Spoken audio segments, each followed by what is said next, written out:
हवा में महिला को शुरू हुई प्रसव पीड़ा। यात्रा कर रही नर्स की मदद से क्रू ने कराई बच्चे की डिलीवरी। मां और नवजात दोनों इस वक्त स्वस्थ हैं। और प्रधानमंत्री नरेंद्र मोदी की ब्रिटेन यात्रा कई उपलब्धियों से भरी रही, लेकिन एक घटना ने विशेष ध्यान आकर्षित किया, उनका सैंगिड्राम पैलेस पहुंचना। देखिए, पीएम मोदी और किंग चार्ल्स के बीच ये मुलाकात उनके ग्रीष्मकालीन आवास पर हुई। इस दौरान पीएम मोदी ने एक पेड़ मां के नाम पहल के तहत किंग चार्ल्स को एक पौधा भेंट किया। उन्होंने इस अभियान का हिस्सा बनने के लिए किंग को धन्यवाद भी दिया। इस पौधे को सैंडरिंघम स्ट्रीट में ही लगाया जाएगा। इस दौरान दोनों के बीच आयुर्वेद, योग से लेकर क्लाइमेट चेंज और कॉमनवेल्थ तक कई मुद्दों पर चर्चा हुई। इसके बाद पीएम मोदी गुरुवार देर रात यूके से रवाना हो गए। अब वो 26 जुलाई तक मालदीव में रहेंगे।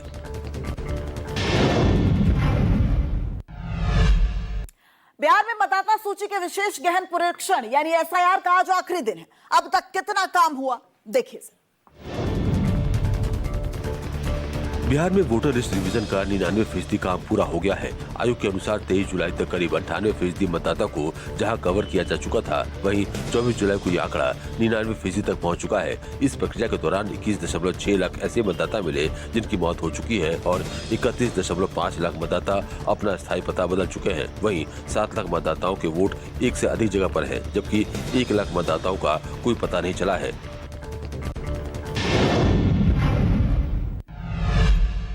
संसद के मानसून सत्र में पहलगांव हमला और ऑपरेशन सिंदूर पर तो चर्चा के लिए सरकार सहमत हो गई है, लेकिन बिहार मतदाता सूची सघन पुनरीक्षण पर सत्ता पक्ष और विपक्ष के बीच ऐसा संग्राम छिड़ा है कि संसद सत्र के 5वें दिन भी हंगामा जारी रहने के आसार हैं। संसद के मानसून सत्र के चौथे दिन लोकसभा और राज्यसभा में जमकर हंगामा हुआ। विपक्षी दलों के सांसदों ने बिहार में मतदाता सूची के एसआईआर पर जमकर हंगामा किया। सदन में तख्तियां दिखाई और मेजें थपथपाई। इस दौरान लोकसभा अध्यक्ष ओम बिरला ने विपक्षी सदस्यों को समझाने और शांत करने का प्रयास किया, लेकिन वो नहीं माने। परिणाम स्वरूप लोकसभा की कार्यवाही प्रश्नकाल तक नहीं चल सकी। पहले 2 बजे तक और फिर शुक्रवार तक के लिए कार्यवाही को स्थगित करना पड़ा। और जिसको लेकर बिहार की राजनीति पूरी तरह से उथल पुथल मचा हुआ है, उस एसआईआर प्रक्रिया का आज आखिरी दिन है। बिहार में एसआईआर का काम 99% पूरा हो गया है और इस बीच देखिए लगातार घमासान मचा हुआ है। और इस वक्त अहम खबर सामने आ रही है। आईपीएल क्रिकेटर यश दयाल पर एक और रेप केस। जयपुर में पॉक्सो एक्ट के तहत दुष्कर्म का केस दर्ज किया गया है। नाबालिग को शादी और कैरियर में मदद का झांसा दिया। अगली बड़ी खबर, 2 दिवसीय मालदीव दौरे पर है प्रधानमंत्री मोदी। राष्ट्रपति मोइज़ो से पीएम मोदी की आज होगी मुलाकात। भारत और मालदीव के बीच द्विपक्षीय वार्ता होगी। पीएम मोदी स्वतंत्रता दिवस समारोह में शामिल होंगे। अब यह मामला भी उत्तर प्रदेश के देवरिया से है, जहां दर्दनाक हादसा सामने आया है, जिसमें एक छात्रा डंपर की चपेट में आने से उसकी मौके पर ही मौत हो गई।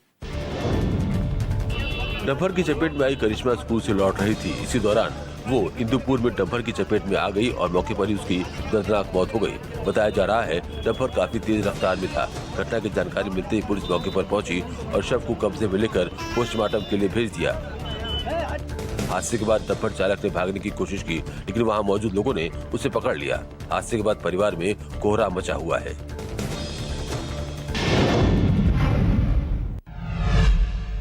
इटावा से एक दर्दनाक हादसा सामने आया, जहां घर के बाहर खेल रही 7 साल की मासूम बच्ची नाले में बह गई और उसकी मौत हो गई। तेज बारिश के बाद मेवाती टोला में बच्चों के साथ खेल रही मासूम का पैर फिसल गया। वो नाले में गिर गई और पानी का बहाव इतना तेज था कि जब तक उसे बचाने के लिए परिजन मौके पर पहुंचते, उससे पहले ही मासूम आंखों से ओझल हो गई। घटना के बाद पूरे मोहल्ले में अफरा तफरी मच गई और परिजन का रो रो कर बुरा हाल है। जानकारी मिलते ही पुलिस प्रशासन की टीम मौके पर पहुंची और बच्ची को खोजने के लिए सर्च ऑपरेशन शुरू किया गया, लेकिन बच्ची का कोई सुराग नहीं लग सका है। और अब रुक करते हैं मौसम का, जहां लगातार हो रही बारिश के चलते हिमाचल प्रदेश में लोगों की मुश्किलें बढ़ती जा रही हैं। जगह जगह लैंडस्लाइड की घटना आफत बन गई है। कैसे आफत बनी, देखिए। हिमाचल प्रदेश के शिमला के ठियोग में पहाड़ नेशनल हाईवे पर आ गिरा, जिससे ठियोग रोहड़ू NH और ठियोग चौपाल स्टेट हाईवे पूरी तरह बंद हो गया है। दूसरी तरफ शिमला के ही कुमारसेन के लुहरी सेंज रोड पर कार पर पत्थर गिरने से 2 लोग गंभीर रूप से घायल हो गए हैं, जिन्हें अस्पताल ले जाया गया है। कुमारसेन में भी हालात कुछ इसी तरह के हैं। बड़ा गांव के पास भयंकर लैंडस्लाइड से झंझरेली कांगल मार्ग बंद कर दिया गया है।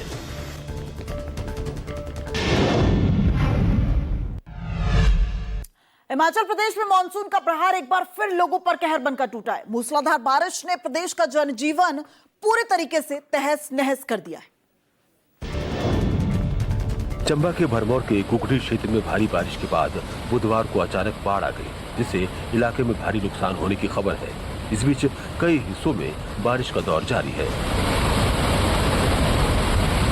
शिमला, मंडी, कांगड़ा, चंबा के साथ ही सिरमौर, सोलन, ऊना, बिलासपुर और हमीरपुर जिलों में भारी बारिश हुई है। कोल्ड डैम, आरजी डैम और नथपा बांध से पानी छोड़े जाने के कारण नदी नालों का जलस्तर बढ़ा है, जिससे लोगों को काफी परेशानी हो रही है। उत्तर प्रदेश के ललितपुर से आई जो तस्वीर अब हम आपको दिखाने जा रहे हैं, वो किसी भी समय बड़े हादसे को न्योता दे सकती है। कैसे, देखिए रिपोर्ट। भारी बारिश के बाद ललितपुर में नदी के पुल पर पानी का काफी तेज बहाव है और इसी तेज बहाव के बीच लोग अपनी जान जोखिम में डाल रहे हैं। एक बार फिर तस्वीर कुछ इसी तरह की सामने आई है, जहां पिकअप चालक जान जोखिम में डालकर लापरवाही से पुल पार कर रहा था, लेकिन बीच पुलिया पर पिकअप लोडिंग 4 पहिया फंस गई। हालात गंभीर देख लोगों ने पुलिस को जानकारी दी। रेस्क्यू टीम के साथ पुलिस मौके पर पहुंची।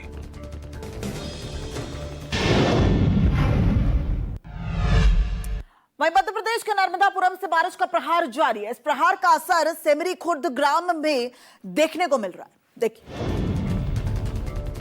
आदिवासी छात्रावास में पानी भर गया, जिसके चलते वहां रहने वाले छात्र अपना अपना सामान उठाकर सुरक्षित स्थान पर जाते दिखे। पूरा मामला सेमरी खुर्द के सीनियर अनुसूचित जनजाति छात्रावास का है। बड़ी बात यह है कि छात्रावास में करीब 50 छात्र रहते हैं। क्या हुआ है? कहाँ? हॉस्टल में। अच्छा, कितना पानी भरा गया? पूरा भरा गया। अच्छा, हॉस्टल के अंदर तक भरा गया।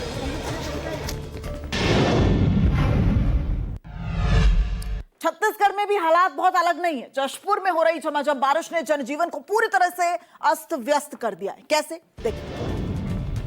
यहाँ भारी बारिश से जनजीवन अस्त व्यस्त है। पानी का बहाव इतना तेज है कि सड़कें कटकर बह रही है। ग्राम पंचायत डुमरकोना की तस्वीर सामने आई है, जिसमें टूटकर रोड गहरी खाई में समा गई। वहीं 3 लोग बाइक समेत गड्ढे में गिरकर घायल हो गए। बरसाती प्रहार से कई नदी नाले उफान पर हैं। हालांकि प्रशासन लगातार सतर्क है। लोगों से सावधानी बरतने की अपील की जा रही है। कहा जा रहा है कि किसी भी तरह से जान जोखिम में न डालें।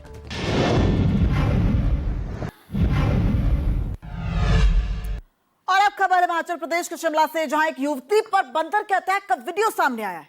देखिए। बंदर पहले युवती पर हमला करता है, फिर उसका पर्स छीनकर भाग जाता है। घटना शिमला के रिच की है, जहां टाउन हॉल के पास बंदर ने युवती पर हमला किया और फिर पर्स पर हाथ साफ कर छत पर चढ़ गया। बंदर के हमले से युवती डर गई। इसके बाद वहां लोग इकट्ठा हो गए। लोग बंदर को डराने लगे, लेकिन बंदर डरा नहीं।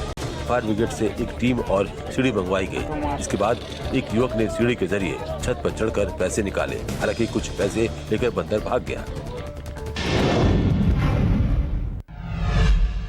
उत्तर प्रदेश के कन्नौज में हाई टेंशन ड्रामा देखने को मिला है, जहां बिजली विभाग का कर्मचारी ही बिजली टावर पर चढ़ गया। देखिए पूरी तस्वीर।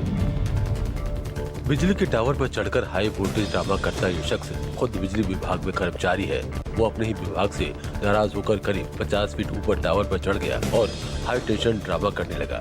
हालात देख शिवरा मऊ बिजली घर में अफरा तफरी मच गई। पहले बिजली की आपूर्ति बंद कराई गई, फिर उसे समझा बुझा कर नीचे उतारने का प्रयास किया गया। युवक को उतारने में अफसर तक जुट गए, लेकिन उसका ड्रामा जारी रहा। युवक ने जेब पर गंभीर आरोप लगाए हैं।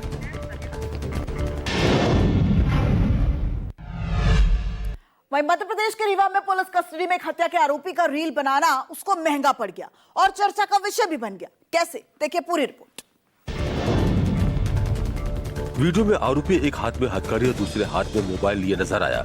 वीडियो में आरोपी गाने पर रील बनाता दिख रहा है, जिसमें पुलिसकर्मी भी मौजूद है। पुलिस उसे अस्पताल लेकर जा रही है और सब कुछ सिर्फ देखती रही। पुलिस कस्टडी में रील बनाने का वीडियो वायरल होने के बाद आला अधिकारियों ने मामले को संज्ञान में लिया और मामले की जांच कराई जा रही है। उसके बाद जो भी पुलिसकर्मी इसमें दोषी पाया जाएगा उसके खिलाफ कार्रवाई की जाएगी।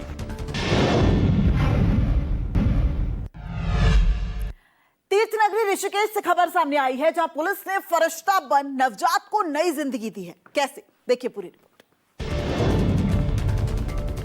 सड़क किनारे झाड़ियों में एक मासूम नवजात शिशु तड़पता मिला। राहगीरों ने जब इस दृश्य को देखा तो इलाके में हड़कंप मच गया।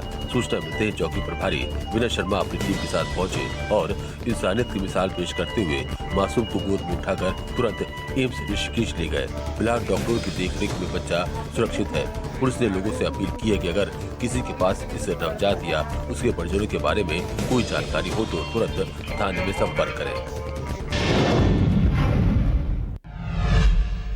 और उत्तराखंड के बाद अब बात उड़ीसा की। उड़ीसा के केंदुझर में जंगली हाथियों का एक बार फिर से भारी आतंक सामने आया है। कैसे हाथियों ने आतंक मचाया, देखिए पूरी रिपोर्ट। गजराज की गदर की ये खबर उड़ीसा के केंदुझर की है, जहां हमेशा हाथी के आतंक का शिकार आम लोग होते हैं। इस वीडियो में देखा जा सकता है कि आबादी वाले इलाके में किस तरह गजराज कोहराम मचा रहे हैं। वैसे उड़ीसा में हाथियों का आतंक एक गंभीर समस्या है। वहाँ अक्सर किसी न किसी गांव में हाथियों का झुंड का आना एक आम बात है, जिससे जान माल का भारी नुकसान हो रहा है।